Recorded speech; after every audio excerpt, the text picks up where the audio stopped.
স্থান মানিকগঞ্জ। নাফিস ছদ্মনাম ব্যবহার করা হচ্ছে। বয়স ২৬ বছর। তিনি একজন ফ্রিল্যান্সার। নাসিম সর্দার মানিকগঞ্জ শহরের একটি বাইরে পুরনো কাচের একতলার একটি বাসায় উঠেছে। শহরের কোলাহল থেকে কিছুটা দূরে হওয়ায় জায়গাটা শান্ত আর এটাই তার পছন্দ হয়েছিল। ঘরটা ভাড়া নিয়েছে এক বৃদ্ধর কাছ থেকে, যিনি বলেছেন একটু পুরনো হলেও ঘরটা মজবুত আর অনেক বছর ধরেই খালি ছিল। রাত ১টা বাজে। ল্যাপটপে কাজ করতে করতে হঠাৎ করেই নাফিসের ঘরের বাতিটি একটু ফ্লিকার করলো। সে ভেবেছিল ভোল্টেজের সমস্যা। তারপর হঠাৎ করেই ঘরের এক কোণা থেকে শোনা গেল টিকটিকির মতো একটি টক টক শব্দ। কিন্তু সমস্যা হলো শব্দটি ছিল খুবই ভারী, যেন কাঠের মেরামতে লাঠির ঠোক্কার মতন। সে উঠে শব্দটি বোঝার চেষ্টা করলো। কিছুই চোখে পড়ল না। রাত ১টা বেজে ৩০ মিনিট। নাফিস বিছানায় গিয়ে শুইতে চাইল। চোখ বন্ধ করার ঠিক কয়েক মিনিট পর সে শুনতে পেল কেউ ধীরে ধীরে বারান্দায় হাঁটছে। বারান্দায় কারো ওঠার কথা নয়, কারণ বাসাটা একতলা আর আশেপাশে কোনো প্রতিবেশীও নেই। সে উঠে বারান্দার দিকে গেল। দরজাটা খোলা, কিন্তু কাউকে দেখা গেল না। কেবল হালকা বাতাস আর হঠাৎ খুব নিচু সুরে একটা ফিসফিসে আওয়াজ হচ্ছিল। নাফিস থমকে গেল। আবার শুনল এবার আরো স্পষ্ট, তুই চলে যা, এটা তোর ঘর না। সে তড়াক করে দরজা বন্ধ করে দিল আর সোজা ঘরের আলো জ্বালিয়ে বসে থাকলো। সারা রাত ঘুমাতে পারেনি নাফিস। পরের দিন সকালে বৃদ্ধ বাড়িওয়ালাকে ঘটনা বলতে গেলে তিনি হেসে বললেন, তুমি তো সাহসী ছেলে দেখাচ্ছ। কেউ কেউ তো প্রথম রাতেই থাকতে পারেনি। বাড়িওয়ালা হেসে বলেন, যেন ঘটনাটি তেমন গুরুত্ব দেওয়ার মতো কিছু না। এই ঘরে আমার মেয়ে থাকতো। নাফিস সারাদিন কাজে ব্যস্ত ছিল, তবে রাতের দিকে আগের রাতের ঘটনার কথা মনে পড়াতেই একটি অজানা ঘিরে ধরে। যদিও সকালে বাড়িওয়ালার সেই হাসিমাখা কথাগুলো তাকে কিছুটা সাহস জুগিয়েছিল। তুমি তো সাহসী ছেলে দেখাচ্ছ। কেউ কেউ তো প্রথম রাতেই থাকতে পারেনি। তবে তার মনে তখনও প্রশ্ন জেগেছিল, বাড়িওয়ালা এমন বলল কেন?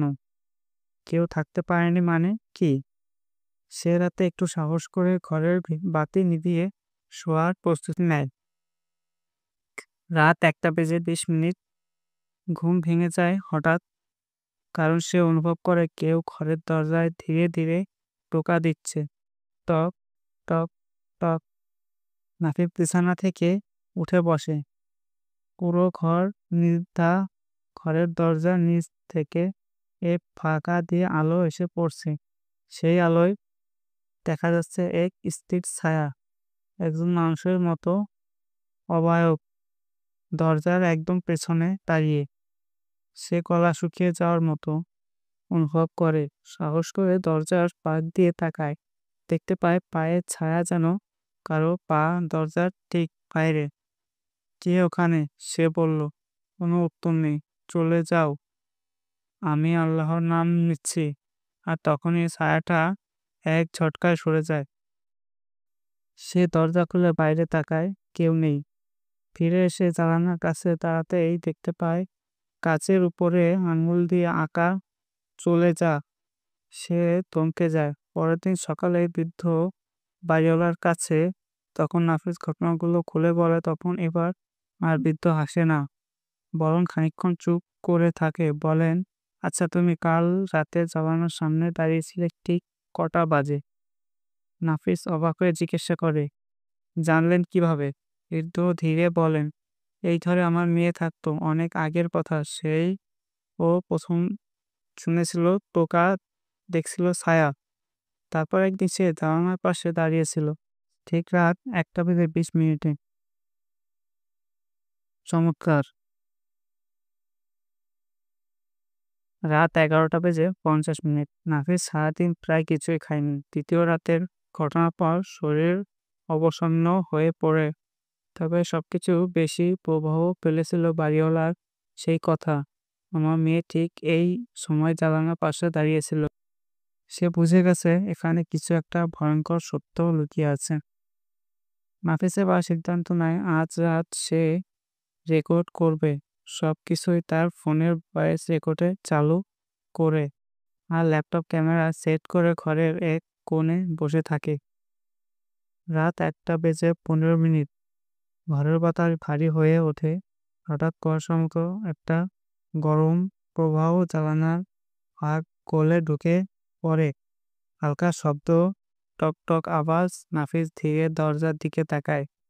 দরজার নিচে আবার সেই ছায়া, কিন্তু এবার তা স্থির নয়। আস্তে আস্তে ছায়াটা যেন গলে গিয়ে ঘরের ভিতরে ঢুকে পড়ে। তার চোখের সামনে অন্ধকারের ভেতর থেকে একটা মেয়ের অবয়ব স্পষ্ট দেখা যাচ্ছে। একটি মেয়ে, দীর্ঘ কালো চুল, সাদা সালোয়ার কামিজ, কিন্তু মুখটা অস্পষ্ট, যেন ফাটা কাচের মতো বিকৃত অবস্থায়। নাফিস চিৎকার করে উঠতে গিয়েও পারে না, গলা বন্ধ হয়ে আসে। মেয়েটি ধীরে ধীরে তার দিকে এগিয়ে আসে এবং ফিসফিস করে বলে, তুমি কেন এখানে আছো? আমি তো এখনো এখানে আছি, এখনো এখনো হঠাৎ সব মিথ্যা হয়ে যায়। নাফিস অজ্ঞান হয়ে পড়ে যায়। পরের দিন সকাল 8টায় বাড়িওয়ালার দরজা টক শব্দ। কোনো সাড়া শব্দ নেই নাফিসের।